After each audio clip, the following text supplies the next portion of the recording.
Binji, can you unmute yourself? Do you want to say anything?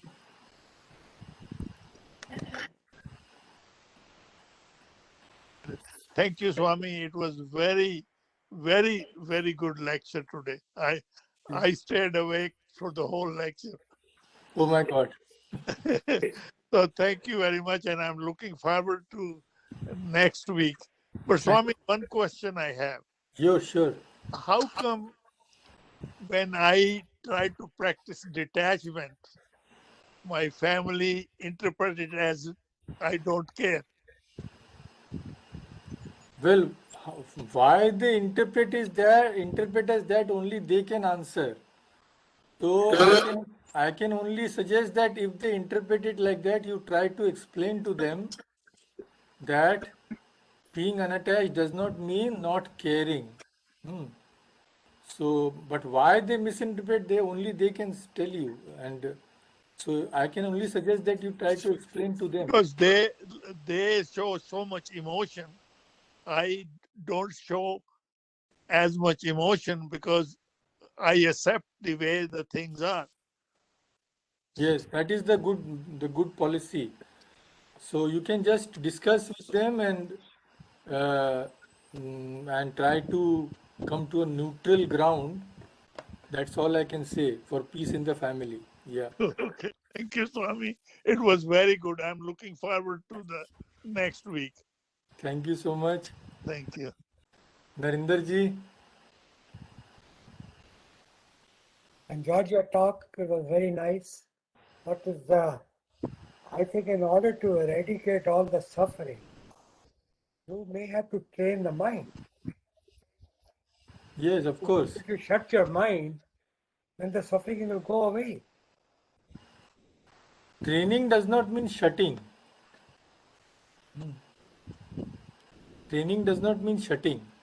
Training means train the mind in such a way that it is unaffected by those things which affect us right now. That does not mean shutting.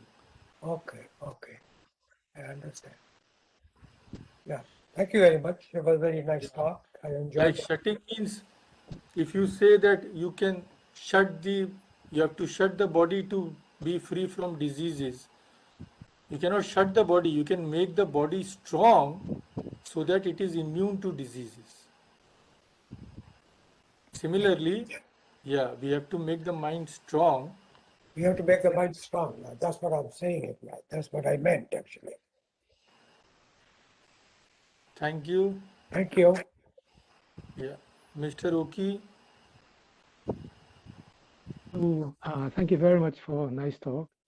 I have a question about how to find the peace that maybe I need a God realization, deep meditation, control of desire, and karma yoga. And where is the peace located in my heart, or is it in my mind or astral body? it is Or not in the Jiva mind or Atma, body, it is in your real self. The real real self, self, yeah, Jiva Atma, no, not Jivatman, Paramatman. That is the real self. Karma Atman. Yeah, the supreme self, your real self. There, there lies all peace and happiness, which is also called God. So, Uh-huh. in order to reach there, you have to adopt some means, some disciplines, and those are the yogas. So, adopting those yogas, practicing them wholeheartedly for the time which is required to attain your real self or attain God, by that we can hope to gain permanent and everlasting peace. So yoga, there are 3 yogas or more yoga, Some say 3, some say 4. Yeah. and can this peace move to next life? Well, first let us worry about this life. We have enough worries in this life. Don't Yeah. start worrying about next life right now. Yeah. Okay. All right. Thank you very much. Thank you. Pran Bhai ji.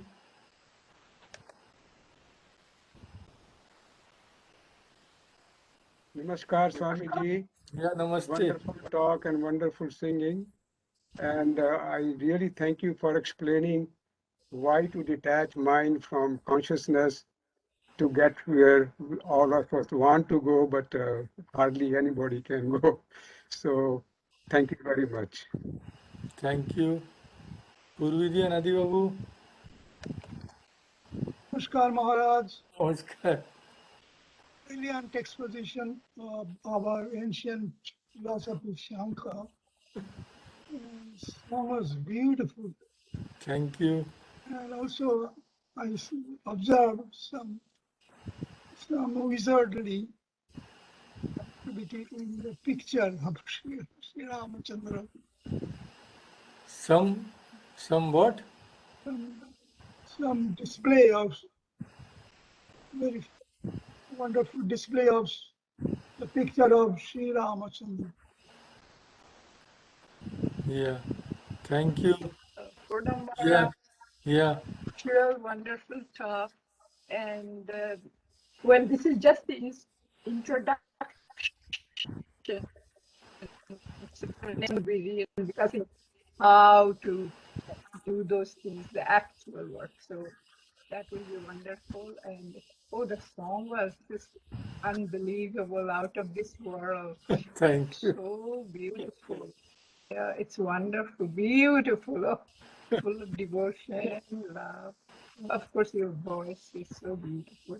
Thank you, Maharaj, Thank for you. such a wonderful experience. Thank you. Rajji. Swamiji, namaste. Namaste. Thank you Namaste. very much. Very nice talk. Thank you. Yeah, स्वामी मुझे ज्यादा कि हिंदी में कहते हैं कि दशा तो ठीक है, दिशा ठीक नहीं है. Now you are here for that direction. Thank you very much. Thank you.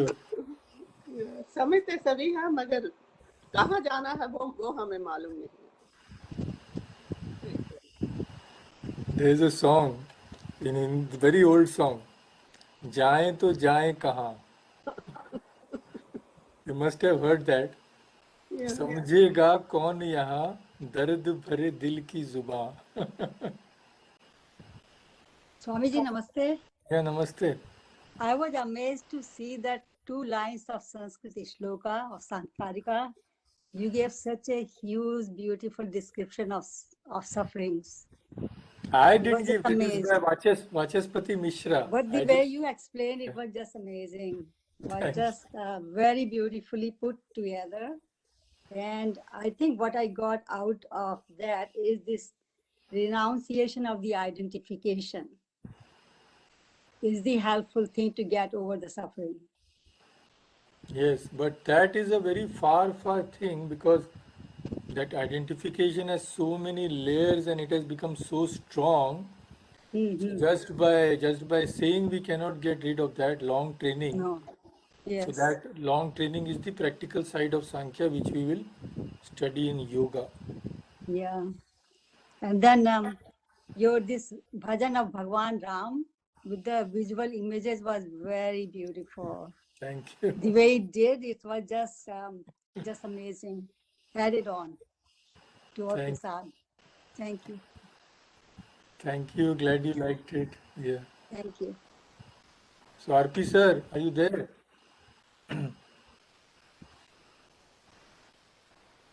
Shiv Sharma ji. Pranam Maharaj. Yeah.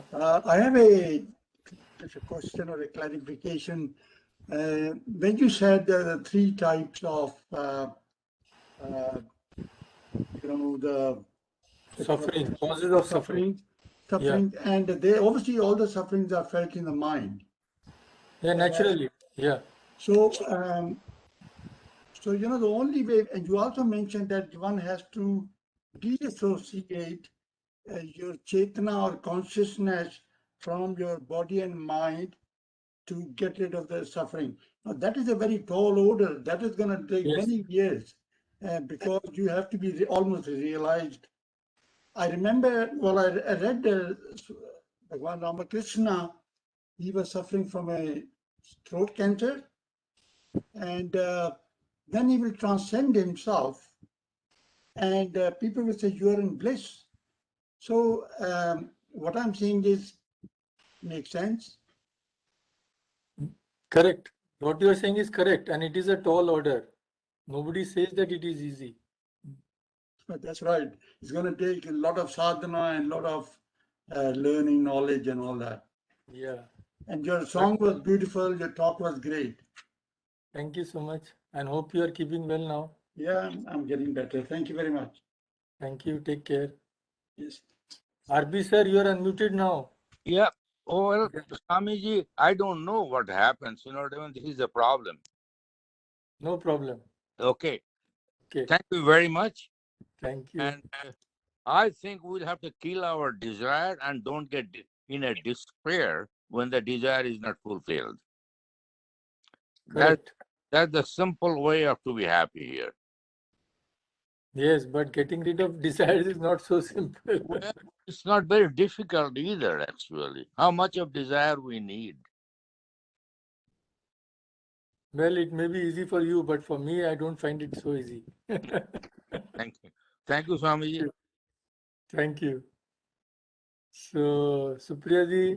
Namaskar Maharaj. Yeah. Beautiful song, all-time favorites bhajan, and very, very interesting lecture. I have one question. Yeah. What happens when you suffer by seeing the suffering of others? Yeah, that's Things a are not big in that's a big problem. Yeah, that's a big problem. So again, the solution is the same. That when your mind is completely withdrawn from your this body and this when the self is completely withdrawn from the mind and body, when you are in the super conscious state, then only you are completely identified with God, and then only you can get rid of suffering forever, every kind of suffering. Until then, but till that state is reached, that state is far away. Till that state is reached, what can you do? I mean, suffering has to exist in the world. There was never a time when people have not suffered. So this I think we should give it a higher turn. When we see the suffering in others and if we really feel for them, first of all, we can try to do as much as is possible and then derive the lesson from that. So many people say that they feel for others, they feel for the suffering, etc. But many times we see that there is no change in their life. They are saying that we feel for others, we suffer when they suffer. But actually when we suffer when others suffer, our whole life will change. We will not go to restaurants or discos and all the sorts of enjoyment or everything. When that real which sympathy which Swami Vivekananda had, which other great souls had, when that arises, Buddha, what did he do? When he saw that terrible suffering in the world, he gave up everything in the search for some path which he could show to others. So if Buddha had said, oh, I feel so many people are suffering, and still he had been a prince and enjoyed all the luxuries of the kingdom, then would we have said that Buddha's feeling was genuine? It wouldn't have been genuine. So this is one thing.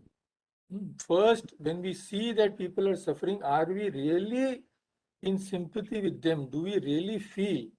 If we feel, we will no longer be interested in all these foolish luxuries which the world gives.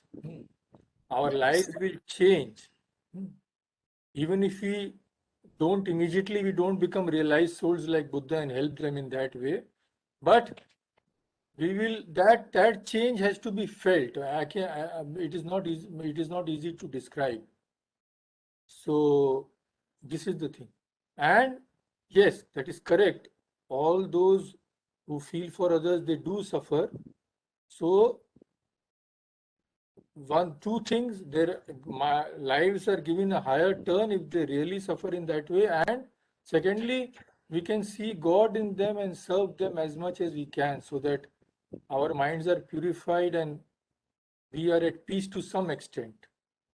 At least we can help those whom it is possible to help. We cannot do, suppose now we cannot do, if someone is suffering in India, we have no contact. But if our next door neighbor is in need of help and suppose there is proper conditions exist, at least we can help them. Yeah, my question derived from the news of, in Madagascar, children are dying of hunger. And this finding these graves in residential school. I've been quite disturbed by these two lately, but it's completely out of my control to do anything. It's out of our control, and this is the problem. This is called the problem of evil in the world, and many saints and sages and discuss that. So later that can form as a subject of our topic. Maybe 1 hour we can give to that discussion. This is the eternal problem. We cannot get rid of that. Thank you, Maharaj. Yeah. Okay. Last but not the least, Yogi ji and Bali ji. Pranam Maharaj, beautiful lecture. I have one question which always bothers my mind. All the impressions of suffering are in the mind. That's true. Then how can a suffering mind alleviate suffering? Sorry, how can we use the suffering mind to be able to alleviate the suffering? Yeah, the mind itself has the means. The mind itself has the means to alleviate suffering, because mind is suffering, but the solution will also have to come from the mind. So the body is suffering. Suppose my body is suffering from, I went outside in the cold, I got exposed, I am suffering from cold. Okay, my body is suffering. This suffering body has to find the means. How? I will not expose myself to the cold, and I will take some medicine, or I will make my immune system stronger.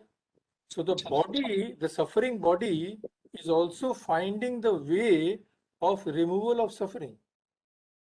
Through the fit body, we can remove the suffering. So through the fit mind, we can remove the sufferings of the mind. Now, this making the mind fit is removing all the diseases of the mind. And these diseases are called Manas Roga. In the Ramcharitmanas, there is a long list of mental diseases. All these greed, anger, jealousy, all these are mental diseases. So like our bodily diseases are removed by the body itself, by taking some medicine or making the body strong, similarly, our mind itself will help us to get rid of suffering by being free from mental diseases. Okay. Pranam Maharaj. Maharaj, very beautiful talk, and your singing and the pictures. I think it has brought coolness to all of us in this heat. Thank you, Maharaj.